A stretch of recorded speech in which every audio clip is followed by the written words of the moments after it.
Welcome to Belief, Being, and Beyond with your host, Granddaughter Crow.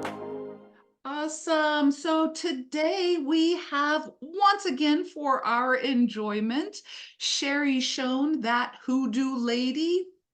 Whoop, whoop.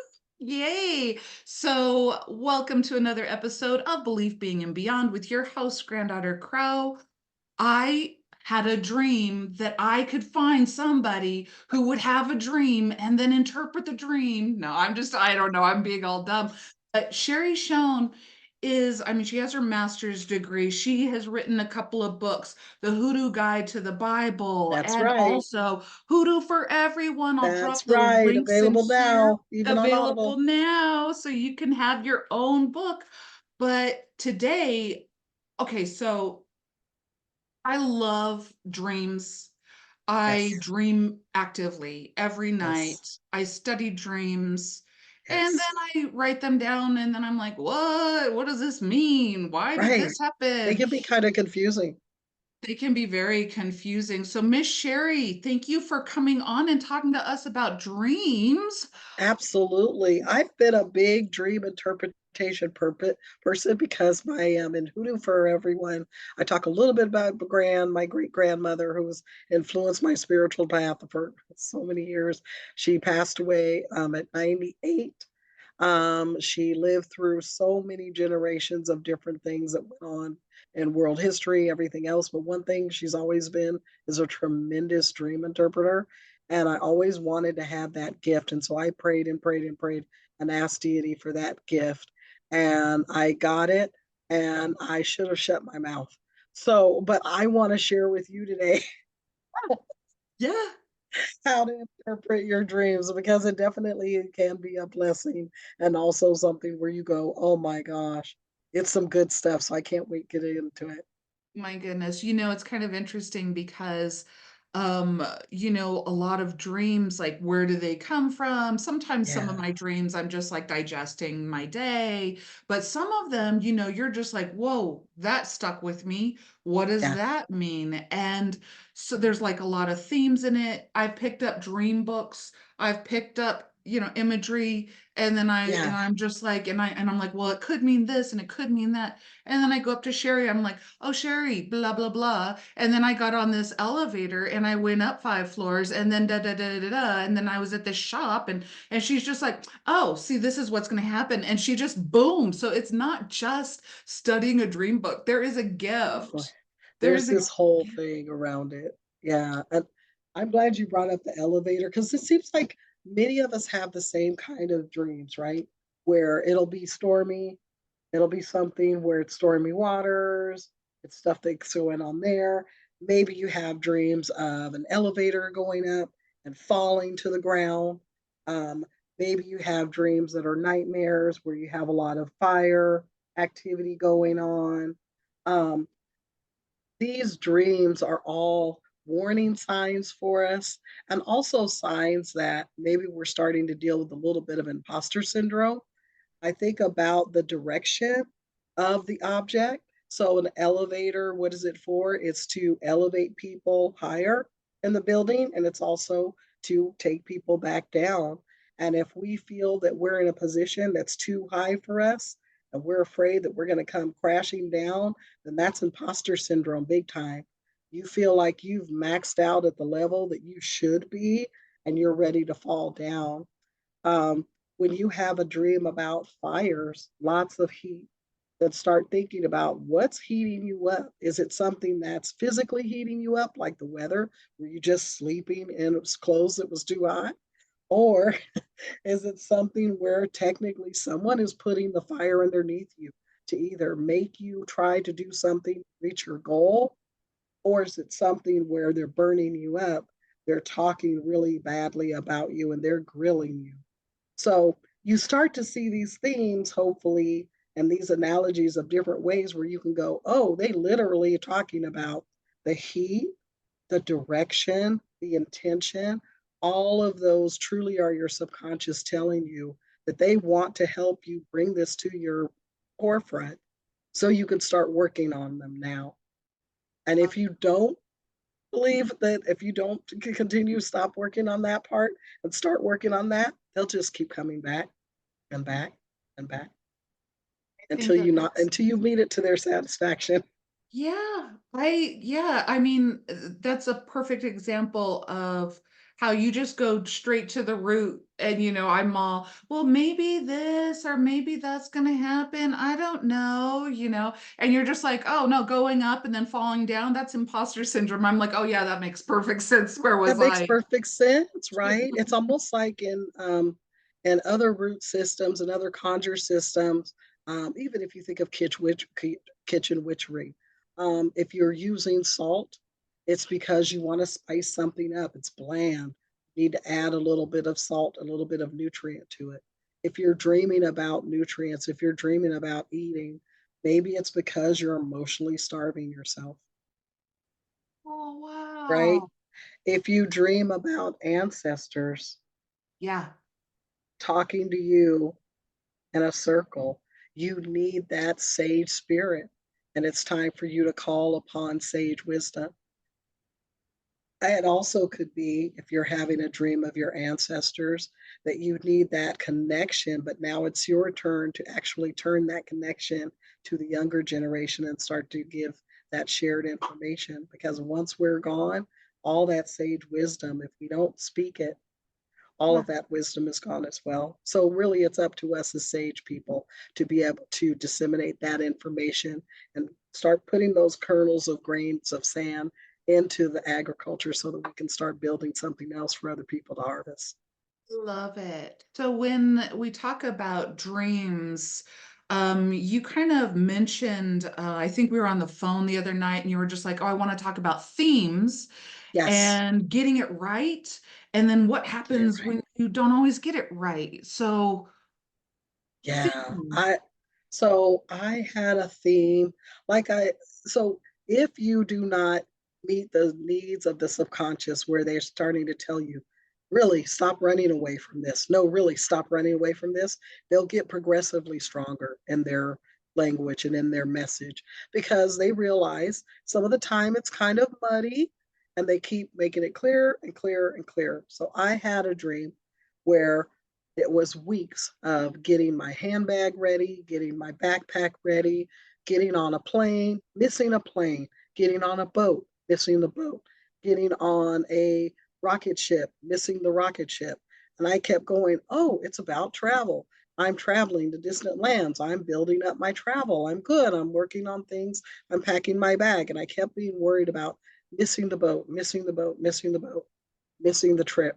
And I was like, okay, that's literally, I'm worried when I go on travel, because I travel a lot. I double checked all of my baggage. I made sure that I was doing everything on time, that kind of thing. However, I kept getting more of those travel messages. And Right. I was like, okay, Spirit, I'm not getting it. I'm not getting it. I need to make it, the Bible says, make the message and make it plain. So make it even more plain for me. My ear that I hear out of in dream state when I want a clear message is my right ear. So before I go to bed, I say, Spirit, deity, please talk to me in my right ear. Tell me exactly what I'm missing here. And the very next day, I got a message in email from my corporate job that says, congratulations, you're now part of this leadership team. You will be traveling to another location where we will train you for the next 9 months. What? So the messages in my dreams were literally telling me, pack your bags. You don't ever want to miss. You're going to be traveling for the next 9 months. It literally was telling me that. Love that. And I think it's okay for us to some of the time not get the message, but that's the importance of journaling, of vlogging, of writing things down, even if you just talk to a tape recorder. Um, I have an app called Dream App. It's only available, I believe, on iPhones, but I believe that when you start to see different themes coming back again and again, and you keep having the dream, then that is spirit telling you, that's your subconscious telling you, you still haven't fit enough, you still haven't built it down enough. And it's not you haven't met it enough for spirit, But in your own subconscious, it's not safe. It's not calm. It's not comforted. So until you comfort that self, you'll keep having the same dream. They'll get progressively more intense. I love it. So here, I've got a question for you. I get asked this question a lot. So I think that hearing your wisdom on it would be good. So a lot of times people Okay. will tell me, I dreamt of a person who I haven't seen in a long, long time, or I dreamt of, da da da da da, a person that I haven't seen in a long, long time. I dreamt of a person that I haven't seen in a long, long time. What's going on, Yeah, Granddaughter Crow? What's going on? Like, or, am I gonna, what is that? And so I mean, is it one specific thing? How do you interpret that? Does it have different meanings? How do you address when it can somebody have several different meanings. And really, for me, I want you to focus on the feeling you felt and how intense it was when you had it. Um, and dream interpretation, it's very easy to go to the symbology first Right. and go, oh, I keep having a dream of a yellow vase. So let me focus on the yellow vase. No. What did you feel when you had the dream about the yellow vase? So let's go back to I dream about somebody in my past. What were your feelings about that person in the past? Were you regretful? Were you dishonest? Were you never so in love in your all of your life is when that happened? Are you longing for that sense of partnership and community? What did that person's intensity of emotion feel? And that's what to focus on when you go back to bed and you go, okay, I connected this with that.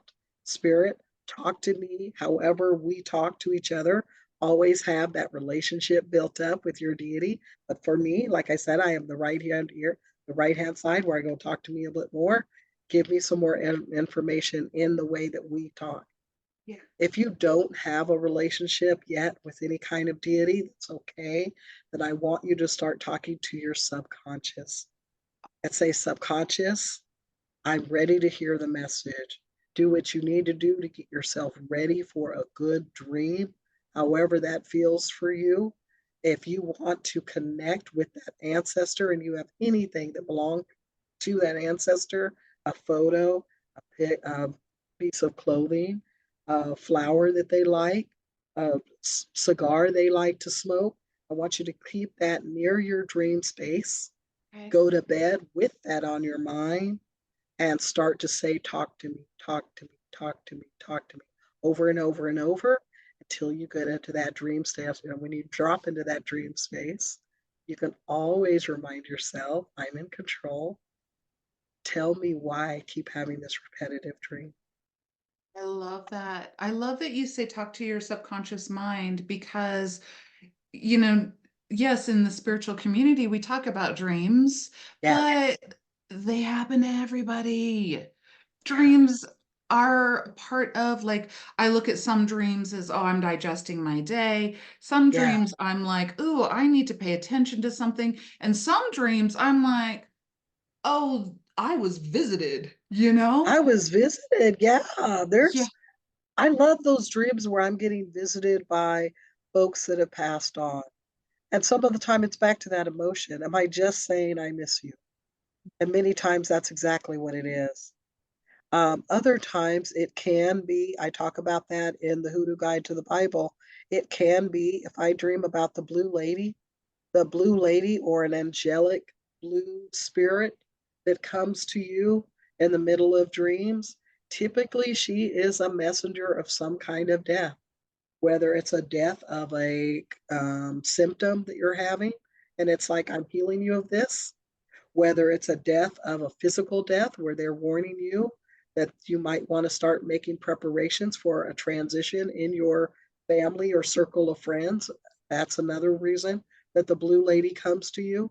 The blue lady, I've also heard when I'm working with people that are in transitions from this realm to another, the blue lady will come to them within time of their death and give them comfort, solace, before she comes. So there's lots of different ways that we have similar things across. And what I love that is not bound to any ethnicity or culture. Dreams, like you said, they're all of us dream, whether you remember it or not.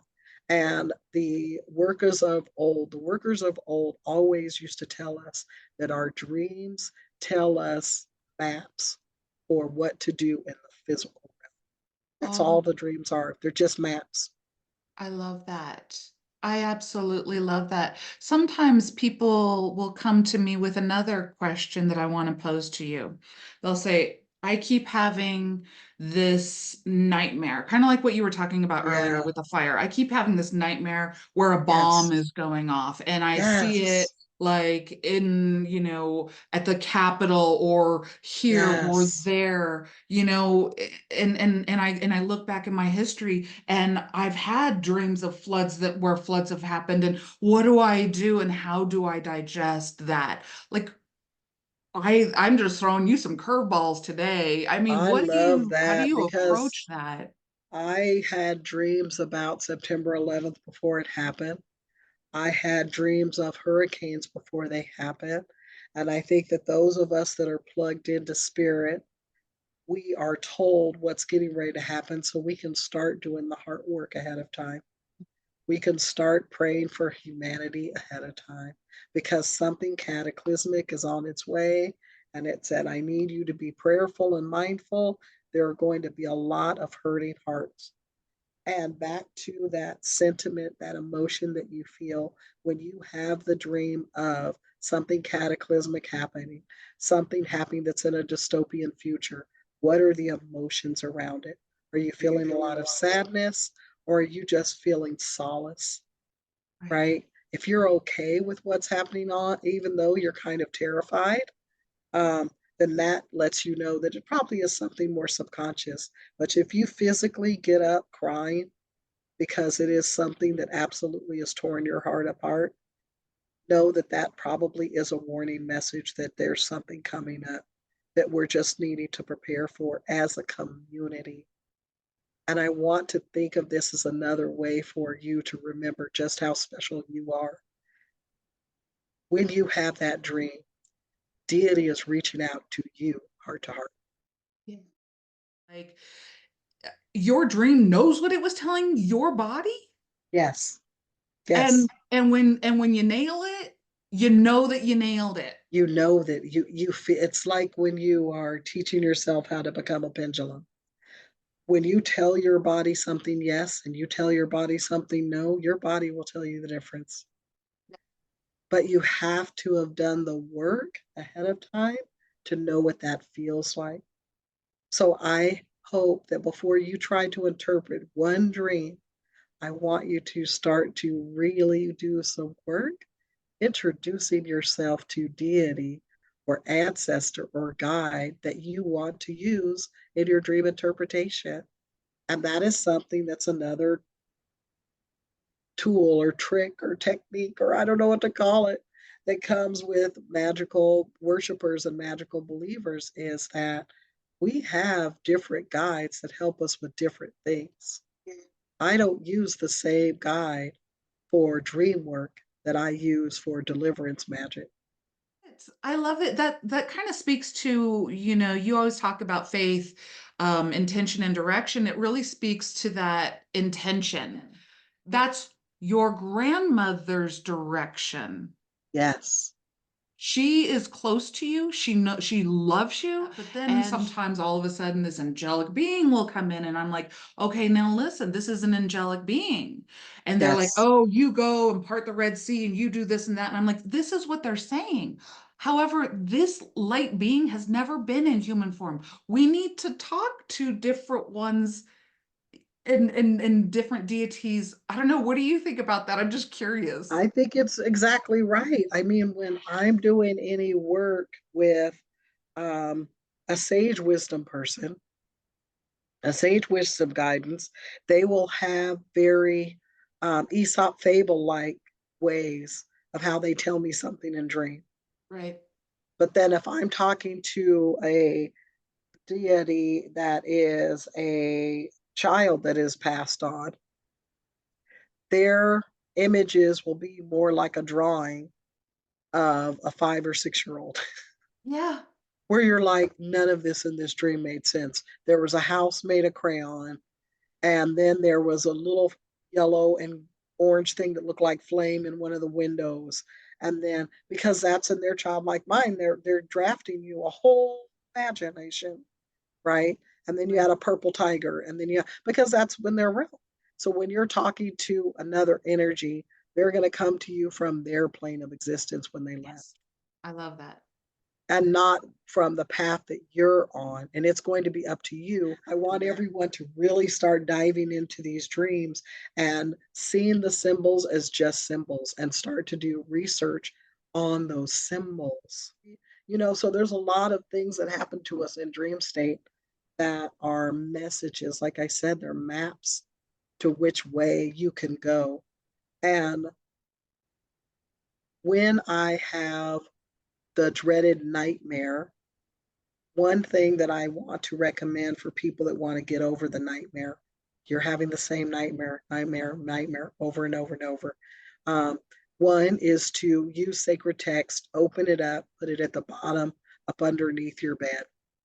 Open it up to the favorite verse that you have, whether that's a book that you love, whether that's a sacred text, but something that's important to you, whether it's a photo album. Open it up to what's important to you, keep it up underneath your bed to ground you back and get away from those messages.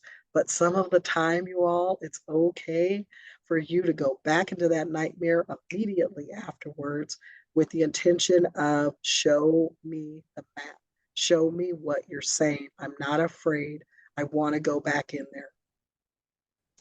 Have Yeah. you done that, GDC? Have you dived back in? Just like 2 nights ago. Yes.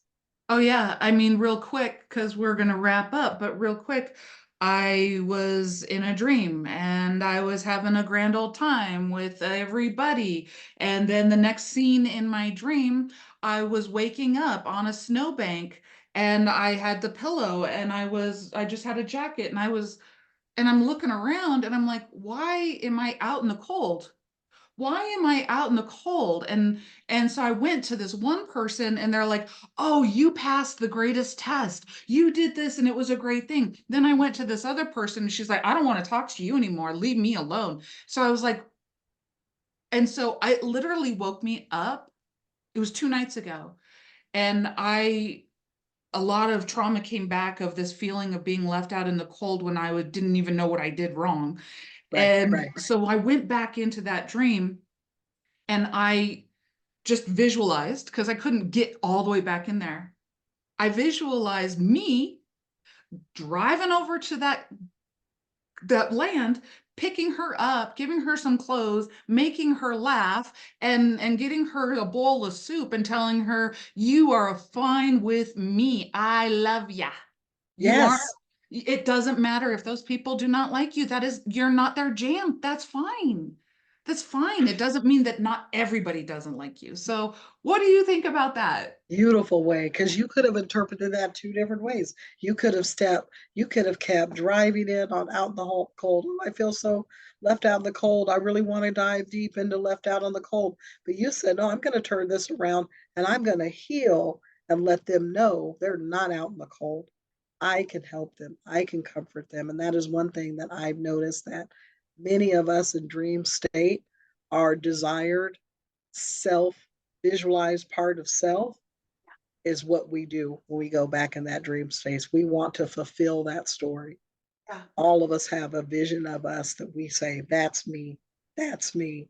And when you go back into that dream state with that intention and with that's me on the back, right into that dream again, it'll fulfill itself every time. So, congratulations. Yeah, I feel like a part of my inner child was healed. Yes, And I also feel like, oh, that's what I like to do for other people as well. When they tell me that they were ostracized, I'm the type of person that really wants to go there and give them a cup of tea or whatnot. So absolutely. And I think I, that's exactly what you're doing with your podcast, is you are meeting that part of self that says, I'm bringing along anyone that felt out in the cold, and I'm letting you know this is your warm cup of tea. This is your nourishment. This is all of you that I'm sharing with you. So keep feeding everybody. Like we said, the casserole's big enough. grab a spoon. Love it. Love it. Sherry, it is an honor to have you on the show. Thank you, thank you, thank you. Follow Sherry on social media and at that hoodoo lady. And it's just amazing. And I I will can't wait to post. hear everybody's dreams. Oh yeah, Let me know post. your dreams. Yeah. I love that. I love that. So, once again, thank you for listening to another episode of Belief, Being, and Beyond with your host, Granddaughter Crow. Please like, subscribe, hit the notification button, and share where you can. If you can, leave a review. And if you want, go to YouTube and write a couple of lines about a dream. You don't have to write the whole dream, but write a couple of lines about the symbols. And let's see what we're doing. Let's see Let's what get we're this doing. party We might popping. get an interpretation. Thank you, Miss Sherry. See you.